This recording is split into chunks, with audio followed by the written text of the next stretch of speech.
అమెరికాకి మోడీ ఒక రకంగా పెద్ద చెక్కే పెట్టారని చెప్పాలి. ఒక్కొక్క పరిణామాలు ఎప్పుడూ కూడా శరవేగంగా మారిపోతుంటే దాన్ని సరిగ్గా అంచనా వేయడం, అవగాహన చేసుకోవడం అన్నటువంటిది ముఖ్యం. ఏదైతే మేక్ ఇన్ ఇండియాలో మోడీ సాధించిన విజయం అమెరికాకి పెద్ద దెబ్బ అని చెప్పాలి. దీని మీద చాడా శాస్త్రి గారికి సంబంధించిన ఒక కథనం చూద్దాం.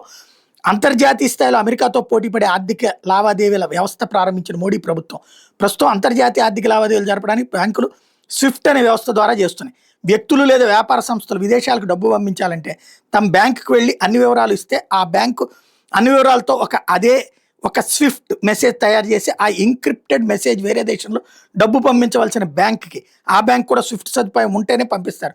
ఒకవేళ ఆ బ్యాంక్కి స్విఫ్ట్ సదుపాయం లేకపోతే ఆ స్విఫ్ట్ సదుపాయం ఉన్న మరో మధ్యవర్తి బ్యాంక్ ద్వారా లావాదేవీలు పూర్తి చేస్తారు. ఈ స్విఫ్ట్ వ్యవస్థ వల్ల ఇబ్బందులు ఉన్నాయి. ఈ స్విఫ్ట్ వ్యవస్థ పూర్తిగా అమెరికా తయారు చేసింది. దాని కంట్రోల్ కూడా అమెరికా చేతిలోనే ఉంది. ఒక్కో లావాదేవీకి $10 నుండి $50 ఫీజు వసూలు చేస్తుంది. అంతేకాదు ఒక లావాదేవీ పూర్తి కావడానికి ఒక రోజు కంటే ఎక్కువ, అప్పుడప్పుడు గరిష్టంగా 5 రోజుల సమయం కూడా పడుతుంది. లావాదేవీలు ట్రాకింగ్ సమస్య ఎదురవుతుంది.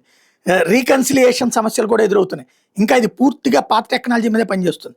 పై కారణాలని పరిశీలించిన భారత ప్రభుత్వం తనదైనటువంటి స్విఫ్ట్ వ్యవస్థని ఆధునిక సాంకేతిక సహకారంతో అభివృద్ధి చేసింది. దీన్ని ప్రస్తుతం గిఫ్ట్ సిటీలో ఉన్న సుమారు 1000 దేశ విదేశీ ఆర్థిక సంస్థల మధ్య డాలర్ వ్యవహారాలు సెటిల్ చేయడానికి ఉపయోగిస్తారు. భవిష్యత్తులో అన్ని దేశాల ముఖ్య కరెన్సీలను కూడా ఇది విస్తరింపజేస్తారు. ఈ సెటిల్మెంట్ సిస్టమ్కే foreign currency settlement system FCSS అని పేరు పెట్టారు. దీన్ని గత వారం ఆర్థిక మంత్రి నిర్మలా సీతారామన్ లాంఛనంగా గుజరాత్లో గల గిఫ్ట్ సిటీలో ప్రారంభించారు. ప్రస్తుతానికి దీని ద్వారా డాలర్ కరెన్సీ వ్యవహారాలు మాత్రమే చేసుకోవచ్చు. రాబోయే రోజుల్లో అన్ని ముఖ్య విదేశీ కరెన్సీల ద్వారా లావాదేవీలు చేసుకునే అవకాశం కూడా కల్పిస్తారు.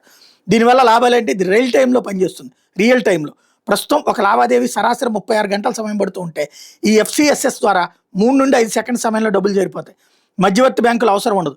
దీనివల్ల ప్రస్తుతం ఉన్నటువంటి $10 నుంచి $50 ఛార్జీలు భారీగా తగ్గి జస్ట్ నామమాత్రంగా ఛార్జీలు వసూలు చేస్తారు. అమెరికా ఆంక్షల భయం ఉండదు. రాబోయే రోజుల్లో స్విఫ్ట్ ద్వారా వ్యవహారాలు మన FCSS ద్వారా పెద్ద సంఖ్యలో జరిగి దేశానికి పలు విధాల ఆర్థిక లాభాలు ఉంటాయి. రాబోయే రోజుల్లో స్విఫ్ట్ మీద అమెరికా ఆంక్షలకు భయపడకుండా బ్రిక్స్ దేశాలైన తమ ఆర్థిక వ్యవహారాలు ఈ FSS ద్వారా జరుపుకోవచ్చు. ఇది భవిష్యత్తులో అమెరికా స్విఫ్ట్ ఆధిపత్యానికి కాస్త చెక్ పెట్టే దిశగా జరుగుతున్న సాహసోపేతమైన చర్య.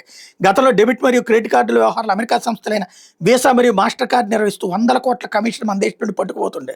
దీనికి చెక్ పెట్టడానికి మోడీ ప్రభుత్వం రాగానే మన దేశ రూపే కార్డును భారీగా ప్రమోట్ చేసి వీసా మరియు మాస్టర్ కార్డు వ్యాపారాన్ని దెబ్బకొట్టారు.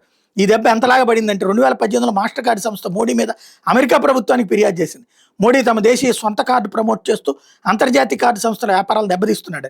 పుండు మీద కారణంలాగా ఒకవైపు మన రూపే కార్డు, మాస్టర్ మరియు వీసా కార్డ్స్ బిజినెస్ దెబ్బకొడతాయి.